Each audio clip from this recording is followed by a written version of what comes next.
지난주에 이어서 제가 간증을 하게 되었습니다. 지난주에 이제 필리핀에 가게 된 얘기 살짝 하다가 마무리를 못해서 이제 그 시점으로부터 시작해서 오늘 간단하게 이어서 말씀을 한번 나눠보도록 하겠습니다. 그때 포천에서의 시간이라 그랬잖아요. 그때 이제 저희 남편은 사실은 뭔가 눈에 딱 보이지 않으면 행동을 하는 사람이 아니에요. 그래서 제가 아마 필리핀에 간다고 했을 때도 그냥 반신반의했던 것 같아요. 설마 우리가 갈까? 이렇게 생각했던 그런 상황이었는데, 모든 상황과 환경은 정말 하나님께서 이 한국에서는 버틸 수 없는 그런 상황을 만들어 가시는 것 같았어요. 왜냐하면 그 즈음에 제가 이제 갑자기 아파서 서서 활동을 못했어요. 그냥 누워 이렇게 침대에서 생활을 할 수 있는데 걸어 내려와서 뭘 움직이거나 이런 걸 못하는 거예요. 이렇게 갑자기 몸이 막 아파지고, 그 다음에 저희가 그 거하던 집이 또 그 작은 예배당이 다 이렇게 경매로 넘어갔다 그랬잖아요. 그래서 그런 환경들, 그래서 이제 병원을 제가 이제 가서 진단을 받아봤는데, 그 다 어디 아픈 데는 없는데 그냥 염증 수치가 정상인의 한 50배 이상이 나왔어요. 근데 그게 그 염증이 어디서 생겼는지 모르겠다는 거예요, 의사가. 그래서 그냥 루마티스가 좀 의심된다고나 하면서 이렇게 약을 처방해 줬어요. 그래서 그 약을 먹었지만 그렇게 나아지진 않았지만 그냥 진통제 정도라고 생각하고 이제 그렇게 먹고 있던 상황이었는데, 또 아이를 통해서도 하여튼 여러 가지로 이렇게 말씀을 하시는 것 같더라고요. 그래서 이제 그때서야 남편이 항복을 하는 것 같아요. 그럼 진짜 필리핀에 우리가 가야 되나 보다. 그래서 준비를 하기 시작을 했는데, 사실 저희가 그 포천에서 근근히 살아가는 그러한 사람들이 거기 가서 항공 그 비행기 티켓 살 만한 그런 비용도 사실 저희가 없었어요. 그래서 이제 기도만 하고 있었는데, 저희랑 같이 묵상 모임을 하던 그 모임 중에 한 분이 갑자기 돈이 생겼다는 거예요. 그러면서 저에게 300만 원 헌금해 이렇게 주시면서 이거로 항공 티켓을 끊으라고 그렇게 주시는 바람에 이것도 또 하나님의 뜻인가 보다. 그래서 정말 아무 준비 없이 그 항공 티켓을 끊으면서 이제 필리핀 행이 결정이 됐습니다. 그래서 그 내 식구가 이제 낯선 곳, 정말 영어도 한마디 잘 못하는 그 곳을 향해서 가게 됐습니다. 근데 잘 다녀왔어요. 5년 동안. 어쨌든 하나님께서 보내신 곳이라 저는 이제 가면 또한 모든 일들이 다 일사천리로 진행되지 않을까라고 생각했는데, 지금 돌아와서 알게 됐습니다. 그 필리핀의 시간은 저에게 또 다른 광야의 시간이었다는 것을 알게 됐습니다. 아무튼 감사하게도 5년 동안 공부와 또한 선교 사역을 잘 병행해서 감당하고 돌아올 수 있게 된 것으로 인해서 하나님 앞에 영광을 돌리고요. 제가 이제 애초에 그 하나님 만났을 때 선교라는 것에 대해서 이제 헌신을 했었거든요. 근데 그것을 또 이렇게 헌신된 거, 서원한 걸 갚는 그런 계기가 되지 않았나라는 생각을 가지면서 또 하나님 앞에 감사했습니다. 이렇게 이제 필리핀은 제가 이제 마무리를 하고요. 오늘은 제가 일생을 이렇게 돌아보면서 저에게 두 분의 멘토가 있었는데, 그 두 분의 그 멘토를 통해서 저희 신앙이 어떻게 성장했는지 그 두 가지를 말씀을 드리고 싶습니다. 첫 번째는 지난번에 저를 전도했던 분. 그분은 이제 지금은 개척을 해서 10년 가까이 교회를 섬기고 계신 여자 목사님이신데요.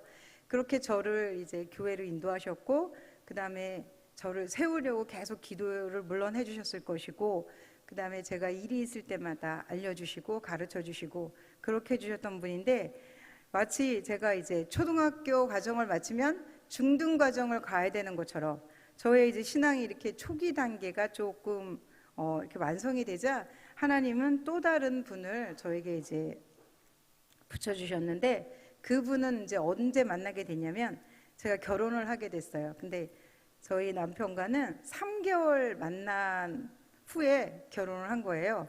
거의 프로포즈도 없었고 그냥 만나서 교제하면서 그냥 결혼 당연히 하는가 보다 이렇게 생각을 했어요.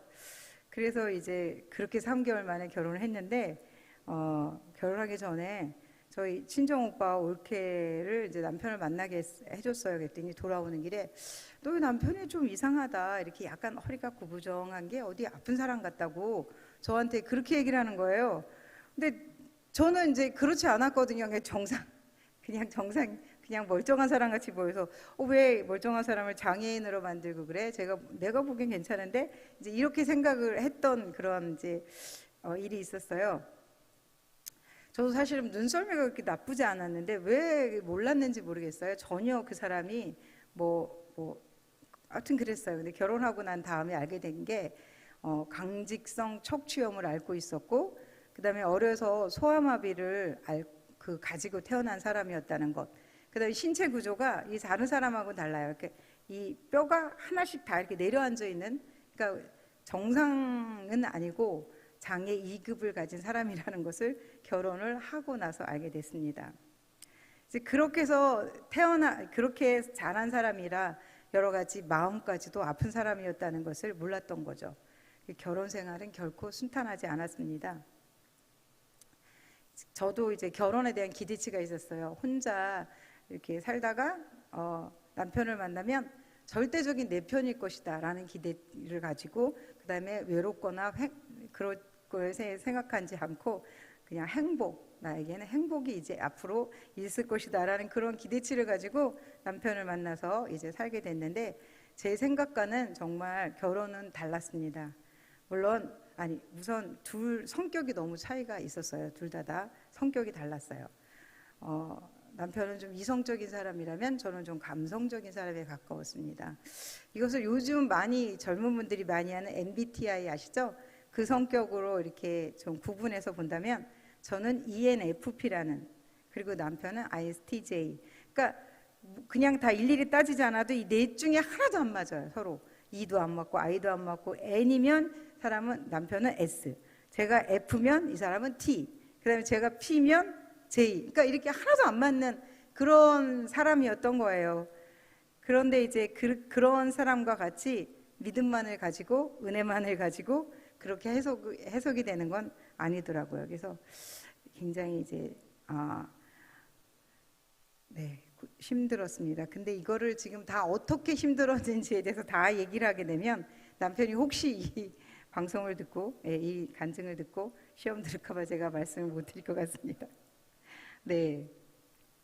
그리고 또 만약에 제가 제 입장에서 얘기를 하면 그러니까 정말 힘들었겠네요. 이렇게 저 자신을 합리화할 수도 있을 것 같아서 제가 이제 그런 부분은 다 생략하고요. 이렇게 이제 부부 관계가 어려웠을 때 제가 시작하게 된 게 있어요. 바로 아까 두 번째 멘토를 만나게 됐다 그랬잖아요. 그때 저를 도와서 신앙을 성장하게 하신 그런 멘토를 만나게 됐는데, 바로 그때 시작한 것이 묵상이었습니다. 묵상은 이제 매일매일 말씀을 통해서 하나님을 만나는 시간을 갖는 건데, 늘 말씀을 읽기는 하잖아요, 저희가. 그런데 그 말씀이 나의 삶과 밀착해서 적용을 시키는 것은 쉽지 않잖아요. 이제 그런 훈련을 하기 시작한 겁니다. 묵상을 통해서 저의 그 복잡했던 내면들이 다듬어지고, 그 다음에 제가 왜 이런 일을 당해야 하는지 알 수 없다고 그렇게 하나님 앞에 항변하던 것들이 깨달아지기 시작했습니다. 성락성결교회 지영훈 목사님이 보신이 참 좋았더라라는 묵상지를 이제 그 저서이신데요. 그 교회에 다니는 전도사님이었기에 그 묵상지를 가지고 묵상을 시작했습니다. 이분은 또 저의 선배이기도 했고요. 그래서 일주일 동안 이제 그 책을 가지고 제가 집에서 묵상을 하는 거예요, 혼자. 그리고 나서 일주일에 한 번씩 만나서 나눔을 하는데, 그 나눔 시간에는 제가 적용이 안 됐던 부분을 같이 나누고, 그다음에 왜 그것이 안 되는 것인지 이제 정말 영적으로 허를 찌르는 그러한 저의 그 치부, 지금 안 되는 그런 부분이 왜 안 되는지에 대해서 정확하게 저를 이제 그렇게 봐주셨죠. 영적인 그런 상태라든지 그거에 대해서 잘못된 부분들을 같이 나누고, 그다음에 그 방향을 어떻게 잡고 나가야 될지를 그렇게 함께 이제 해가는 그런 과정들을 거치게 됐습니다. 처음에 제가 일주일 동안 혼자 집에서 묵상을 했다 그랬잖아요. 제일 먼저 하는 과정은 이제 비움의 과정을 제가 했는데요. 이 비움의 과정이 뭐냐면 제 이제 내면에 있는 복잡한 생각, 그다음에 남을 미워하거나 뭐 또 판단하거나 뭐 이런 것들 있죠.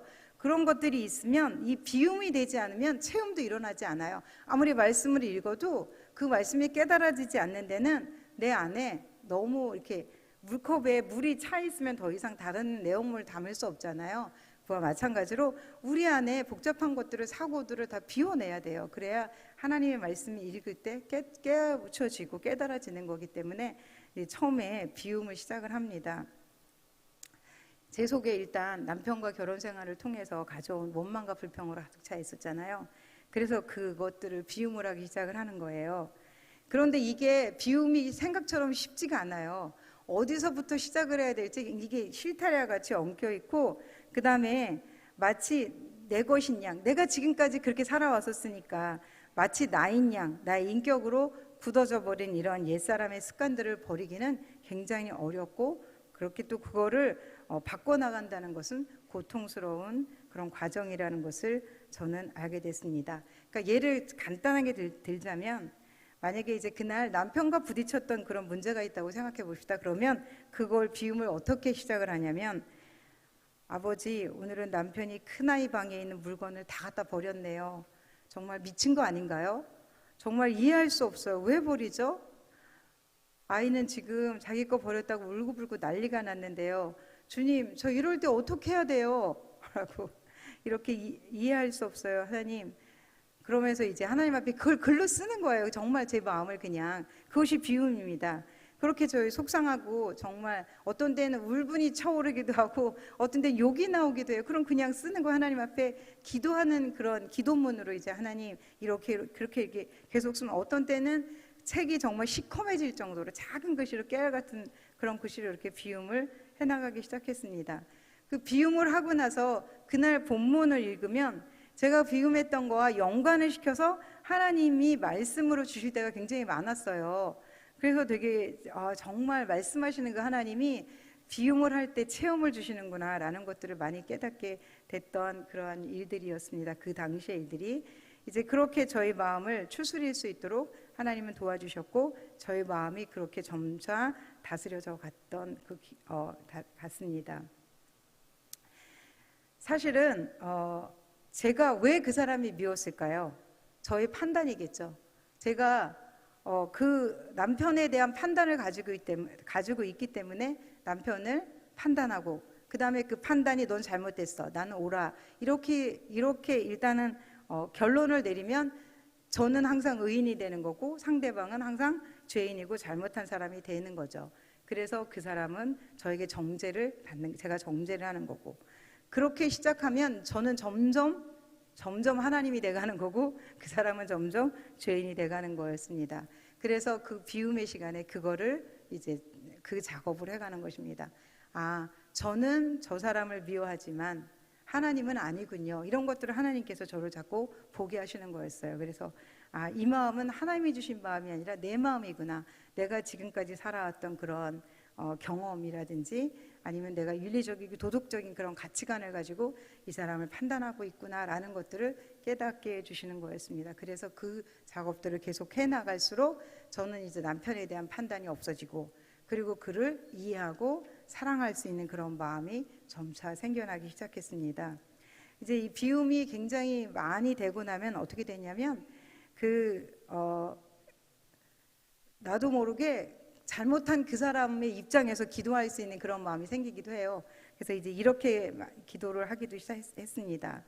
남편의 마음에서 하나님 앞에 기도를 하는데, 하나님, 남편이 지금 정말 이건 제가 했던 거라서 고백하면서 말씀드릴 수 있는데요. 저도 왜 이렇게 버리는지 알 수 없습니다. 가족들이 버리는 걸 이렇게 싫어하는데 왜 이 습관을 고칠 수 없을까요? 저를 도와주세요. 저의 영혼을 긍휼히 여겨주세요. 그러면서 그 남편의 마음이 조금씩 읽혀지기 시작했어요.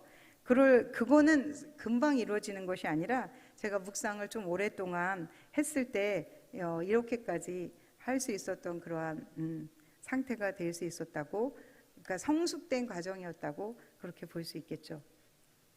초기에는 이렇게 안 돼요. 초기에는 그 사람의 잘못된 행동을 볼 때마다 정말 너무 고통스럽다. 왜 저렇게밖에 못할까? 나는 정말 같이 못 살겠다. 그렇게 그런 말밖에 안 나오거든요. 그러나 이제 하나님 앞에 그 나의 판단이 아니라 하나님의 판단을 가지고 저 사람을 생각해 볼게요라고 했을 때 그렇게 되더라고요. 그 사람이 정말 하나님의 눈으로 관점으로 봐지고 그다음에 그를 이해할 수 있는 그런 마음이 생겼던 것 같습니다. 우리 성도님들도 교회에서 성도 간의 관계에서도 비움이 필요합니다. 그러니까 유난히 다른 사람이 단점이 보이고 교회 오면 지적하고 싶은 그런 분들 계시나요? 그럼 그런 사람들은 왜 그런 부분이 보이냐면 하나님 앞에 그 사람을 위해서 기도하라고 보여주시는 건데 기도하지 않고 어떤 사람들은 이렇게 말하잖아요. 권사님이 이것만 고치면 정말 좋을 것 같아. 아니면 집사님 이것만 고치면 정말 좋을 것 같아. 나니까 얘기해 주지 아무도 얘기 안 해. 막 이러면서 그렇게 얘기하면 그분은 상처받아요. 그렇게 얘기하는 것이 아니라 뒤에서 그냥 기도해 주세요. 내 눈에 그 사람의 허점이 보이고 단점이 보면 하나님이 나로 하여금 기도하라고 그 사람의 그 모습을 보여줬구나 라고 생각하시면서 기도하시면 될 것 같습니다. 이제 왜 이런 말씀이 드리냐면 성경에도 나와 있어요. 야고보서 4장 11절로 12절 말씀에 보면 화면이 안 되면 한번 같이 찾아볼까요? 야고보서 4장 11절 12절 말씀.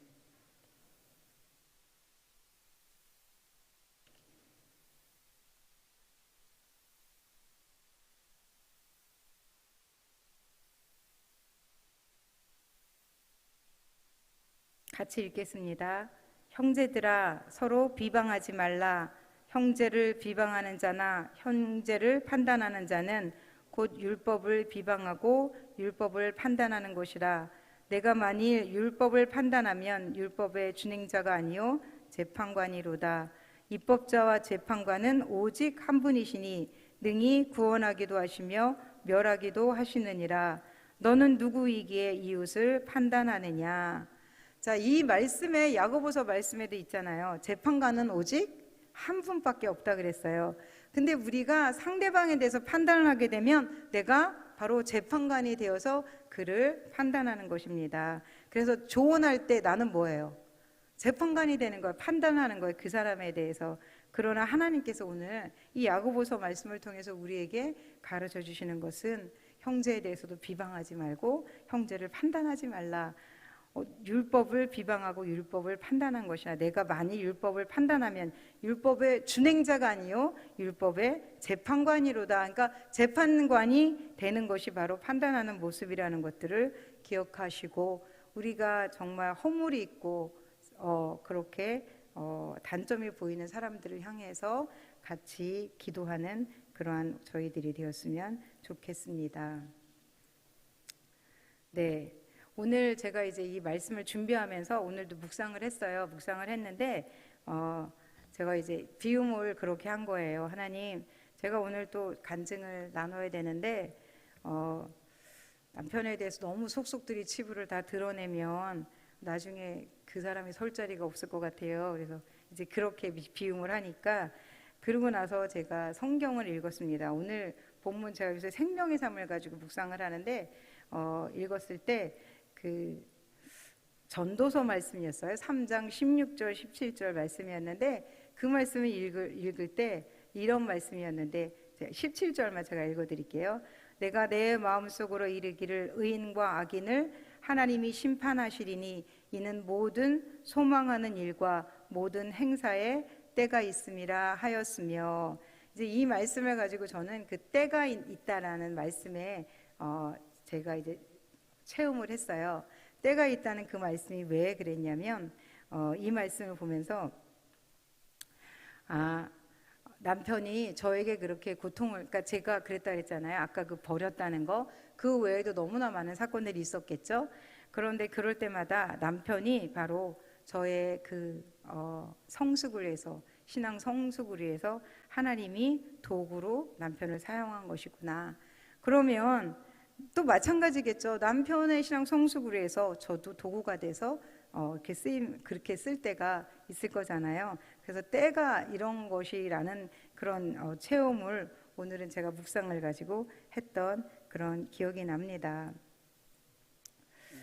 지금 이제 이 말씀을 듣는 우리 성도님들도 지금 이제 어떤 상황 가운데 계신지는 제가 잘 알 수 없지만 고통의 시간을 지금 지나가고 계시다면 그 고통 가운데 우리를 위해서 그 고통이 끝나는 시점과 더불어서 우리는 신앙적으로 굉장히 성장해 있는 그러한 우리 모습을 발견할 수 있다는 것을 기억하시기 바랍니다. 아까 제가 이제 몸이 많이 아팠는데 필리핀에 갔다 그랬죠? 어떻게 됐을까요? 필리핀에 도착해서 생활하는 동안 아픈 것이 전혀 없었습니다. 그리고 약을 먹거나 병원을 찾아간 적도 없었지만 정말 건강하게 5년을 그렇게 생활하고 왔다는 것을 여러분들에게 말씀을 드립니다. 오늘은 좀 일찍 마쳐야 될 것 같습니다. 이 시간 이제 함께 우리가 기도했으면 좋겠습니다. 오늘 제가 말씀드린 것은 저의 간증의 이야기입니다. 우리 성도님들은 어떤 하나님을 경험하고 계신가요? 하나님은 때로는 그 사람을 향해서 그 사람을 더 신앙적으로 성장시키기 위해서 고통의 터널을 지나가기도 하시고 끝이 보이지 않는 그런 환경 가운데 오직 하나님만을 의지하게 하시는 그런 하나님이라는 것을 기억하시고 오늘 이 시간 다 같이 기도했으면 좋겠습니다.